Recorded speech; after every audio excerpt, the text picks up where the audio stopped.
சரண் Krishna YouTube சேனலுக்கு உங்களை அன்புடன் வரவேற்கின்றேன். வரக்கூடிய ஆடி 18 ஆடி பெருக்கன்று இந்த 2 நேரங்கள்ல ஒரு நேரத்தில் உங்கள் மாங்கல்ய கயிறை மாற்றிக்கொள்ளுங்கள். கட்டாயம் தீர்க்க சுமங்கலி யோகம் கிடைக்கும். அது எந்தெந்த நேரம் அப்படிங்கிறத பத்தி தான் இந்த வீடியோல தெளிவா நம்ம பார்க்க போறோம்.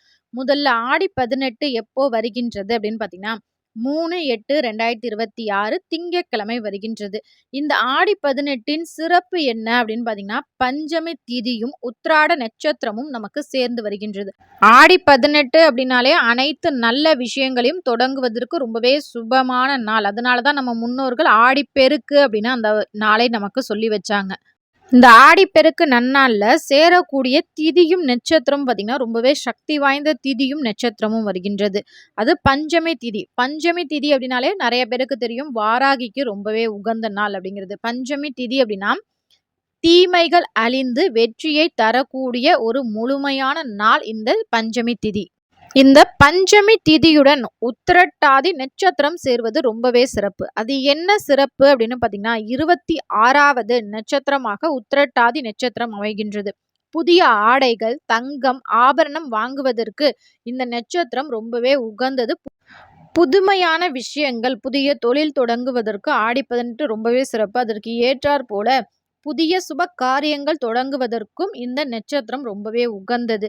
உத்திரட்டாதி என்பது ஸ்திர நட்சத்திரம், நிலைத்தன்மை கொண்ட ஒரு நட்சத்திரம் அப்படின்னு சொல்லப்படுகின்றது.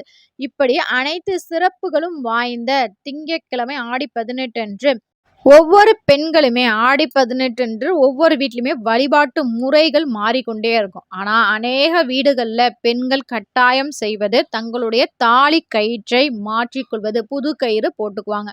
வருஷத்துல 2 நாள், அதாவது மாசி மகம், மாசி மாசத்துல தாராளமா தாலி கயிறு மாற்றலாம். மாசி கயிறு பாசி பிடிச்சு போகும். அதை தவற விட்டவர்கள் ஆடி மாதம் இந்த 18 அன்று தாராளமாக உங்களுடைய தாலி கயிறை மாற்றிக்கொள்ளலாம். ஒரு சிலர் கேட்கலாம், இப்போ நாங்கள் மாசி மாதம் தாங்க எங்களுடைய மாங்கல்ய கயிறை மாற்றணும், இப்போ அது ரொம்பவே அழுக்கு படிஞ்சு இருக்கு, ரொம்பவே கருத்து போச்சு, நாங்கள் என்ன செய்யலாம் அப்படின்னு கேட்டிங்கன்னா தாராளமாக இந்த ஆடி 18 அன்றும் மாற்றிக்கொள்ளலாம்.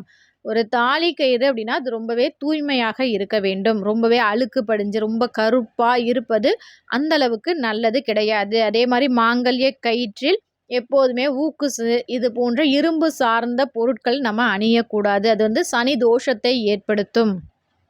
மாங்கல்ய கயிறை மாற்றுவதற்கு அப்படின்னு சொல்லி ஒரு முறைகள் இருக்கு. இது அனைவர் வீட்டிலையுமே அனைத்து பெண்களுமே கடைபிடிக்க வேண்டிய ஒன்று.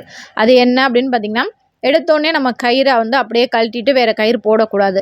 நமக்கு அதற்கு முன்னாடி கயிறு நம்ம மாற்றுறதுக்கு முன்னாடி ஒரு மஞ்சள் கயிறை நம்ம கழுத்தில் போட்டுக்கிட்டு அதற்கு பிறகு தான் பழைய கயிறை அப்புறப்படுத்த வேண்டும். அப்புறப்படுத்தி அந்த கயிறையுமே நம்ம அப்படியே குப்பை தொட்டியில் போடாமல் ஆறு, குளங்களில், கேணிகளில், நீர்நிலைகளில் அந்த பழைய கயிறை போடுவது நல்லது. இப்போ கயிறு மாற்றுவதற்கு, மாங்கல்ய கயிறு மாற்றுவதற்கு உகந்த நேரம் என்ன அப்படிங்கிறத நான் சொல்லிடுறேன். மொத்தம் 3 நேரங்கள் சொல்கிறேன். இந்த 3 நேரங்களில் உங்களுக்கு எந்த நேரம் உகந்ததோ அந்த நேரத்தில் நீங்கள் தாராளமாக மாற்றிக்கொள்ளலாம். முதல் நேரம் பார்த்தீங்கன்னா காலையில் ஆடி 18 அன்று திங்கட்கிழமை காலைல அமிர்த யோகத்தில் காலை 6 மணியிலிருந்து 7 மணிக்குள்ள. அப்போ சந்திர ஹோரையும் இருக்கின்றது. இது அனைத்துமே சுப ஹோரைகள். எந்த ஒரு அசுப ஹோரையோ இல்லை அசுப நேரங்களோ இல்லை. இது ரொம்ப ரொம்ப நல்ல நேரம். இந்த நேரத்தில் உங்கள் வீட்டுக்கு பக்கத்தில் இருக்கிற கோவிலுக்கு சென்று நீங்கள் மாற்றிக்கலாம். அல்லது உங்கள் பூஜை அறையில் உங்கள் குலதெய்வ படத்துக்கு முன்னாடி விளக்கு ஏற்றி வச்சு குலதெய்வத்திற்கு ஒரு பால் காய்ச்சி வச்சு நீங்கள் அந்த தெய்வத்தின் படத்துக்கு முன்னாடி உட்காந்து கிழக்கு நோக்கி உட்கார்ந்து உங்களுடைய மாங்கல்ய கயிறை உங்கள் வீட்டில் மூத்த சுமங்கலி பெண்கள் இருந்தால் அவர்கள்ட்ட சொல்லி நீங்கள் மாற்றிக்கலாம். அப்படி யாருமே இல்லாத பட்சத்தில் நீங்களே உங்களுடைய கயிறை மாற்றிக்கொள்ளலாம். 2வது நேரம் என்ன அப்படின்னு பார்த்தீங்கன்னா 9:15 மணி முதல் 10:15 மணி முதல். இந்த நேரத்தில் செவ்வாய் ஹோரை இருக்கின்றது. இந்த நேரத்திலும் நீங்கள் தாராளமாக உங்கள் மாங்கல்ய கயிறை மாற்றிக்கொள்ளலாம். இதுவும் நல்ல நேரமே.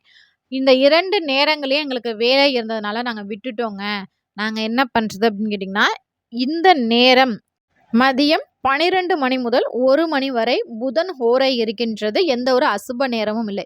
என்னை பொறுத்தவரை காலை நேரத்திலே நீங்கள் உங்கள் மாங்கல்ய கயிறை மாற்றிக்கொள்வது நல்லது. முடியாத பட்சத்தில் இந்த நேரத்தில், இதற்கு மேலே மாலை நேரத்தில் செய்யலாமான்னு கேட்டிங்கன்னா தயவு செஞ்சு செய்யாதீங்க. இப்ப மாற்றக்கூடாத ஒரு சில நேரங்கள் இருக்கின்றது. திங்கட்கிழமை ஆடி 18 திங்கட்கிழமை காலைல 7:30 மணி முதல் 9 மணி வரைக்கும் ராகு காலம் இருக்கின்றது. இந்த நேரத்தில் உங்கள் மாங்கல்ய கயிறை மாற்றக்கூடாது. அதேபோல 10:30 மணியிலிருந்து 12 மணி வரைக்கும் யமகண்டம் இருக்கின்றது. அந்த நேரத்திலும் உங்கள் மாங்கல்ய கயிறை மாற்றிக்கொள்ளக்கூடாது. அதேபோல மதியம் 1 மணி 20 நிமிடத்திலிருந்து 3 மணி வரைக்கும் குளிகை நேரம் இருக்கின்றது. இந்த நேரத்திலும் நம்ம ஒருபோதும் தங்களுடைய மாங்கல்ய கயிறை மாற்றிக்கொள்ளாதீர்கள். குளிகை அப்படிங்கிறது ஒரு சுபமான நேரம் தான். எந்த ஒரு நல்ல விஷயம் செஞ்சாலும் அது இரட்டிப்பாக பெருகி கொண்டே இருக்கும். ஆனா மாங்கல்ய கயிறு இந்த நேரத்தில் மாற்றக்கூடாது. அதனால நல்ல நேரம் அந்த 2 நேரங்கள்ல நீங்க தாராளமா மாற்றிக்கொள்ளுங்கள். உங்களுக்கு தீர்க்க சுமங்கலி யோகம் கட்டாயம் கிடைக்கும். இந்த மாங்கல்ய கயிறுலாம் மாற்றி முடித்த பிறகு அருகில் இருக்கிற கோவிலுக்கு சென்று உங்களால முடிந்த சுமங்கலி பெண்களுக்கு குங்குமம் கொடுங்க. நீங்க வீட்டிலேயே நீங்க அன்றாடம் பயன்படுத்தக்கூடிய ஒரு குங்குமத்த கூட நீங்க ஒரு குங்கும சிமிழ்ல எடுத்துட்டு போய் கோயிலுக்கு அன்னைக்கு வரக்கூடிய சுமங்கலி பெண்களுக்கு குங்குமம் கொடுங்க. இதுவே உங்களுக்கு மிகப்பெரிய நன்மையை ஏற்படுத்தும்.